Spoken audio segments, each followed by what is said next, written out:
This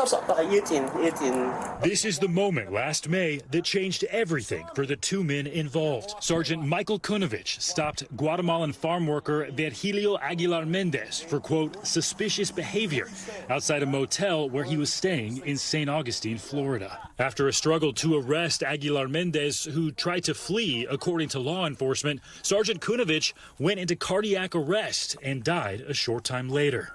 Florida's state attorney's office is now charging Aguilar Mendez with aggravated manslaughter of an officer, and he's facing 30 years in prison. Our client's constitutional rights were violated. He was a victim of police brutality, a victim of racial profiling. Now his attorney is demanding all charges be dropped, or he says they'll sue in federal court. He was eating outside. He had also been planning on going towards the gas station to get a bottle of soda. Body camera footage given to NBC News by Aguilar Mendez's attorney shows how the encounter unfolded. You can hear Aguilar Mendez saying multiple times that he doesn't speak English. Don't walk away from me. No, sorry. Don't pull away from me. Sergeant Kunovich continues yelling commands to him in English, and Aguilar Mendez appears to pull away when Kunovich tries to search him. Get on the ground! The struggle continues, and another officer arrives. These next images are disturbing. I'm gonna tase you! Another officer putting his hand on Aguilar Mendez's throat, throwing him to the ground. Put your hands behind your back. Kunovich tasing him while he's down, with Aguilar Mendez repeating that he doesn't understand. Lay on your stomach. I'm sorry, no speak English.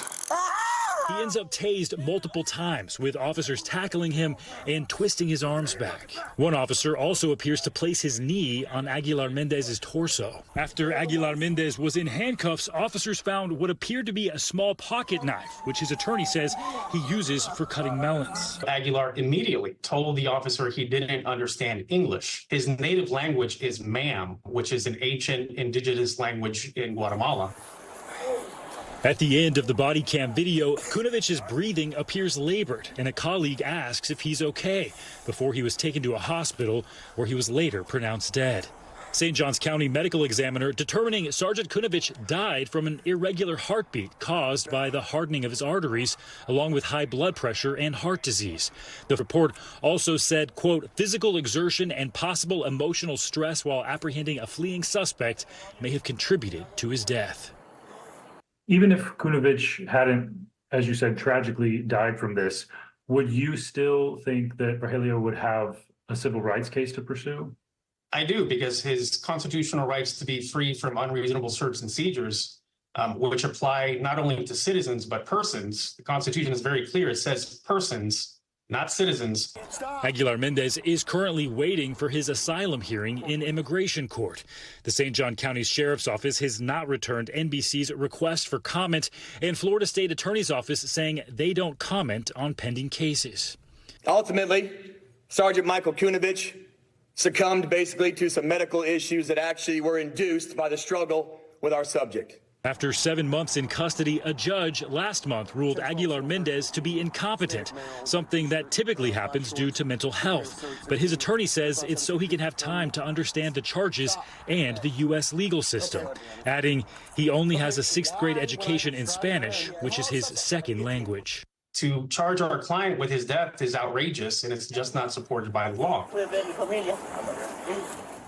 Stephen Romo joins us now in studio. So, Stephen, what happens next here? How likely is it that these manslaughter charges will be dropped? And what are experts telling you about the strength of this case? Well, today was the deadline the attorney set for those charges to be dropped before deciding to file that civil rights lawsuit. So it seems like that is the next step. As for the case itself, our legal expert, Danny Savallo, is telling me it's likely the defense will try to show that the deputy had a heart condition that preceded this event with the suspect. But that will happen once the court case actually takes place. But for right now, Aguilar Mendez is in limbo because he's been found unfit to stand trial at the moment. So the sheriff involved in this in St. Johns County is running for re-election. What has the reaction been to him, to that, and this incident within the community?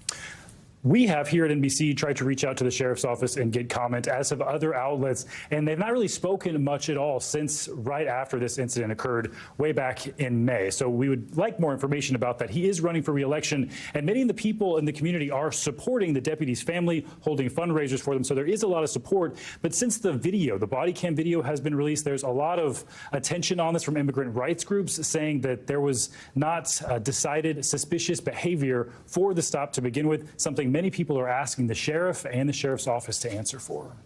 Stephen Romo, thank you. Thanks for watching. Stay updated about breaking news and top stories on the NBC News app or follow us on social media.